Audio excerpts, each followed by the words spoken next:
एक ही अनुभूति है जो वास्तव में अनुभूति है, कि किसी अनुभूति की चाह नहीं? चाह तो कोई नहीं है। तो बस फिर अनुभूति की बात कहाँ से आ गई? चाह कुछ नहीं है।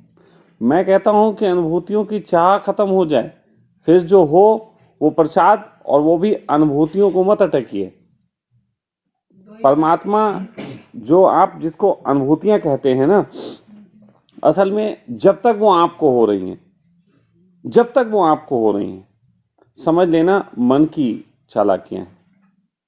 फिर लोग कहते हैं फिर अनुभूतियां क्या हैं? परमात्मा के जगत में कुछ तो अनुभूति होगी जिसको परमात्मा से जुड़ाव की अनुभूति कहा जा सके। तो मैं एक बड़ी उल्टी बात कहता हूं, और ये बात भी शायद आज तक किसी धर्म ग्रंथ में नहीं कही गई होगी। वो ये कि जिस व्यक्ति को परमात्मा का स्वाद घटित होता है, उस व्यक्ति के निकट में बहुत लोगों को अनुभूतियां घटती हैं। फिर समझ लीजिए, जिसको स्वाद घटित होता है उसको स्वयं में कोई अनुभूति घटित नहीं होती, लेकिन उसके निकट बहुत लोगों को अनुभूतियां घटित होती। तभी सारे चिपकते हैं क्या तो। यस, लेकिन फिर कह रहा हूं, सावधान कर रहा हूं, आपको अगर थोड़ी सी भी अनुभूति घटित हो, इसका अर्थ ये नहीं है कि वो अनुभूति से आपको कुछ हो गया। अनुभूतियां मील के पत्थर की तरह हैं। अनुभूतियां जब थोड़ी सी होती हैं जो हमारे चित्त को शांत करती हैं, तो एक परमात्मा का इशारा है कि तुम सही रास्ते पे हो। लेकिन विश्वास मानना, जब सारी अनुभूतियां होनी समाप्त हो जाती हैं, तो तुम परमात्मा की गोद में होते हो। बहुत उल्टी बात कही। इसीलिए मैं कहता हूं लोगों को कि अनुभूतियों में मत अटको। मैं सुबह से कल से यही कह रही हूँ कि मुझे कुछ भी नहीं हो रहा है, मेरे को कुछ भी नहीं हो होना भी नहीं चाहिए। और जब होगा ना, तो आप नहीं कहोगे, तो लोग बताएंगे। रहा। ये मुझे लग रहा है कि मेरे में कुछ कमी है, यही मैं कुछ। माँ जी बहुत सरल हो जाएं। और मैं आपको बताता हूं, सजदा के संबंध में बिल्कुल स्पष्ट बात जान लें, ये ध्यान नहीं है। स्वामी जी जो अभी थोड़ी देर पहले कह रहे थे कि कई साल बाद एक हल्कापन में, स्वामी जी ने ये नहीं कहा कोई अनुभूति हुई, इन्होंने कहा कि वैसे ही कुछ हल्कापन फील हो रहा है जो 7-8 साल पहले स्टार्ट में जब कुछ ध्यान किया था तो हुई थी। असल में जब भी आप कुछ नवीन कृत्य करते हैं तो आपके अंदर से एक बालक जन्मता है। नवीनता का अर्थ ही है कि जो अभी बालक की तरह। तो कोई भी आप नवीन कृत्य में उतरते हैं तो आपका चित्त बालक की तरह हो जाता है, एक बहुत बहुत सौम्य। तो जब 7-8 साल पहले जब पहली बार ध्यान में कूदे होंगे तो नए नए जगत में बहुत हल्के हो गए होंगे, लेकिन फिर ज्ञानी हो गए। ज्ञानी नहीं फिर सुनिए, बूढ़े हो जाते हैं, जानकारियां बहुत इकट्ठी हो जाती हैं। मैं एक आश्रम में, एक साधक आया करता था ध्यान करने, मैं सहारनपुर के एक आश्रम में था। तो उस गांव का एक व्यक्ति था नरेश, मैं कई बार उसकी जिक्र करता हूँ। वो जब ध्यान करने आता था तो वो कहता था स्वामी जी बहुत मजा आया। जब निकलता था ध्यान करके, वह बहुत मजा आया स्वामी जी, इतना तो कभी नहीं आया। फिर अगले दिन आता था, फिर अगले दिन करता था, कहता था स्वामी जी कमाल हो गया, बहुत मजा आया, बस जी गजब हो गया। यार वो रोज ही कहता, एक दिन हो 2 दिन हो। एक दिन वहां आने वाले सारे साधक हमारे पास इकट्ठे हुए, बोले स्वामी जी चक्कर क्या है, ये आदमी ऐसी हरकत करता है, ऐसे बोलता है, और रोज ही बोलता है। मैंने कहा वो बिल्कुल सही बोलता है। कहने लगे ऐसा कैसे हो सकता है, रोज ही उसको बहुत अच्छे अनुभव होते हैं। हमने कहा असल में वो एक बार ही ध्यान करे आज तक, दोबारा उसने कभी किया ही नहीं। कहने लगे मतलब? मैंने कहा वो जब आता है तो पहली बार ही ध्यान करता है। आप जब ध्यान करते हो तो पहले कई बार कर चुके हो, फिर एक बार और करते हो, तो आपके पास इंफॉर्मेशंस होती हैं। इंफॉर्मेशन में झंझट होता है कि पहले ऐसा था अब ऐसा है। आपको मालूम है जगत में कुंवारी स्त्री का बड़ा मूल्य कहा जाता है। क्यों? क्योंकि कुंवारी के पास अभी कोई अनुभव नहीं है, कंपैरिजन नहीं है। इसीलिए अगर वो सही पुरुष की संगत में आए तो पुरुष का भी जीवन धन्य होता है, स्त्री का भी धन्य होता है। लेकिन एक औरत का एक अफेयर हो जाए कहीं मोहल्ले इलाके में, फिर दूसरे से हो जाए, कंपैरिजन की शुरुआत हो गई, एबीसीडी शुरू, एक के बाद दो। अब कहानी लंबी चलेगी, अब अनुभवों की बातें ज्यादा चलेंगी। बिल्कुल उसी तरीके से कुंवारापन होना चाहिए। ध्यानी जितनी बार भी ध्यान में उतरे, कुंवारापन होना चाहिए।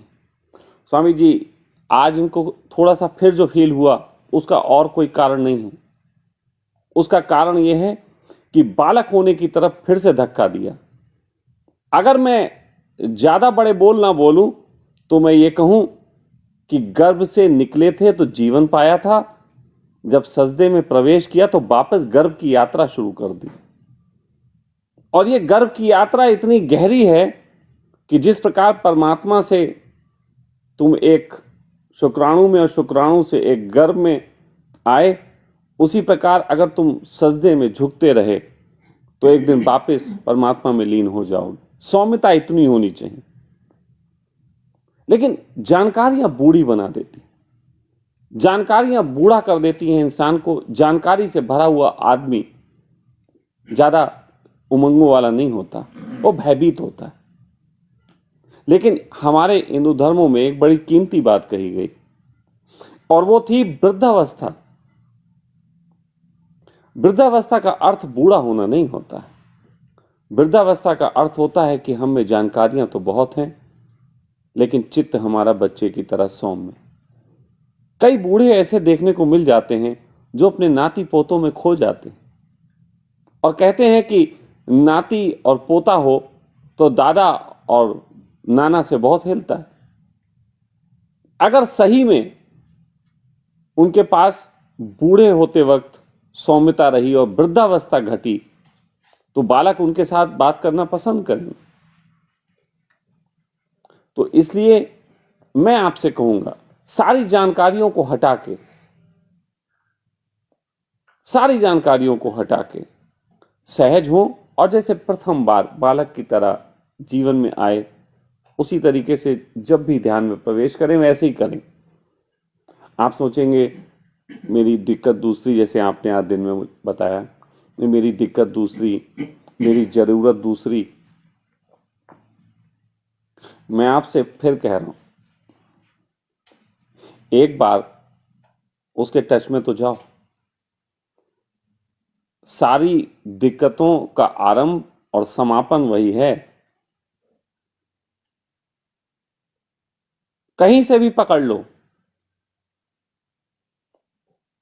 लोग सोचते हैं कि मेरी दिक्कतें समाप्त हो जाएंगी तो मैं परमात्मा की तरफ बढ़ूंगा, ध्यान की तरफ बढ़ूंगा, धर्म की बात तब मुझसे अच्छी लगेगी। मैं कहता हूं नहीं, अगर सौम्यता है तो उसकी तरफ बढ़ जाओ, बाकी सब चीजें तुम्हें स्वतः उपलब्ध हो जाएंगी। आप चाहते हैं कि आपकी शारीरिक व्याधियों के लिए मैं आपको योग निद्रा कराऊं, मैं कह रहा हूं कि उसी का एक बालक रूप है, कि उसी का बालक रूप है। जैसे मां के गर्भ से निकलने के बाद बालक समाज की यात्रा करता और फिर एक दिन डिग्री उसके हाथ में आती है, उसी तरीके से सजदा से जो रिवर्स यात्रा करता है सौम्यता की, एक दिन योग निद्रा उसके हाथ आती है। फिर समझें, मैं आपको इशारा ही करूंगा, क्योंकि बैकअप बहुत ज्यादा कर दूं, बकअप बकअप, ये अच्छा वो अच्छा, लालच आपको बहुत ज्यादा दिखाऊं तो आप कर तो लोगे, लेकिन वो भी दिमागी होगा, बूढ़ा हो जाना। मैं सौम्यता के साथ आपसे बात कर रहा हूं, हृदय से बात कर रहा हूं। आप उतरे तो यही यही उल्टा मार्ग है, और ये ध्यान नहीं है, बिल्कुल भी ध्यान नहीं। ये तो ऑलरेडी आपको एक बहुत लंबा प्रशिक्षण परमात्मा ने दिया था मां के गर्भ के अंदर। 9 महीने आप प्रशिक्षित हुए इसमें। परमात्मा कोई अचीवमेंट नहीं है, परमात्मा तो प्री रिमेम्बरिंग है। तो आप इसमें रह चुके हो, आपकी स्मृति में वो कहीं खो गया तो प्री रिमेम्बरिंग है। स्वामी जी थोड़े से जो उतरे, ये प्री रिमेम्बरिंग का मजा है।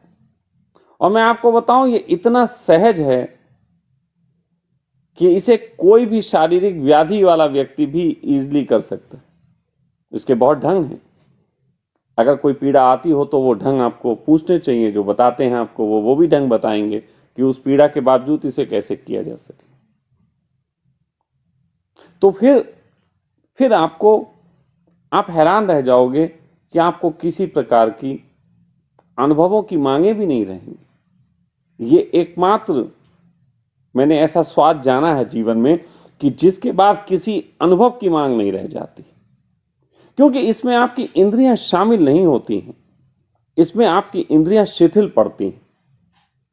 कहते हैं ना कि ध्यान है अतीन्द्रिय, जहां इंद्रियां ना शामिल हो, और जहां पे आप निढाल हो गए वहां पे आपकी इंद्रियां शामिल नहीं। ये चेतन के साथ अतीन्द्रिय काम करने का ढंग है। बाकी सारे प्रयोगों में आपकी इंद्रियों को शामिल होना पड़ता है, इसमें आपकी इंद्रियां शामिल नहीं होती। तो मैं आपसे कहूंगा, सहज बच्चे की भांति इसमें प्रवेश करें। अभी तो 24 घंटा भी ना बीता, इतनी जल्दबाजी क्या, सहजता से छोड़ें। जी समझ।